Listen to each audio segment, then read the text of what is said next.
প্রথম বড়দিনের উপহার। স্বর্গদূত গাব্রিয়েল মরিয়মকে বললেন, তোমার এক সন্তান হবে। কিভাবে?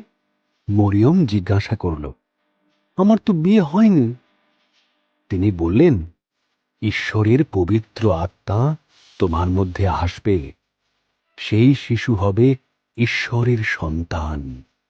মরিয়ম স্বর্গদূতের কথা বিশ্বাস করল। যোসেফের সাথে মরিয়মের বিবাহ ঠিক হয়েছিল, কিন্তু যোসেফ মরিয়মের কথা বিশ্বাস করল না। তখন এক স্বর্গদূত এসে তাকে দেখা দিল আর বলল, মরিয়ম মিথ্যে বলছে না, তার পুত্র হবে ঈশ্বরের সন্তান। তোমরা তার নাম রেখো যিশু। বেশ কিছু মাস পেরিয়ে গেল। সরকারি নিয়ম অনুসারে যোসেফ তার নিজের দেশ বেথলেহেমের উদ্দেশ্যে যাত্রা শুরু করল। এই দীর্ঘ যাত্রায় মরিয়মের প্রসবের সময় এসে পড়ল। সমস্ত সরাইখানা লোকে ভরে গিয়েছিল। তাই ঈশ্বরের পুত্র জন্ম নিলেন এক গোয়াল ঘরে। কাপড়ে জড়িয়ে খড়ের বিছানায় তাকে শোয়ানো হলো। যোসেফ মরিয়ম তাদের পুত্রের নাম রাখল যিশু। সেই রাতে বেথলেহেমের কাছে এক স্বর্গদূত এসে মেষ পালকদের দেখা দিল। সুখবর! স্বর্গদূত বলল, তোমাদের পরিত্রাতা জন্ম নিয়েছেন।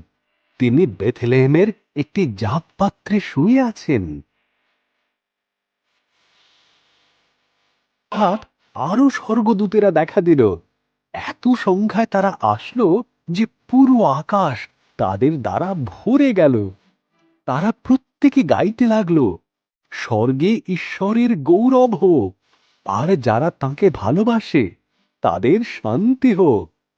যখন স্বর্গদূতেরা চলে গেল, নিষ্পালকেরা বেথলেহেমে তাড়াতাড়ি পৌঁছালো।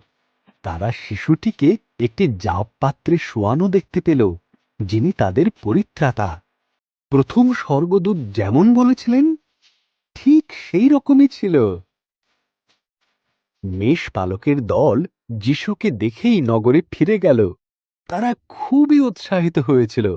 তারা সবাইকে এই ঘটনা শোনালো, আর তারা ঈশ্বরের প্রশংসা করল এমন ঘটনা ঘটাবার জন্য।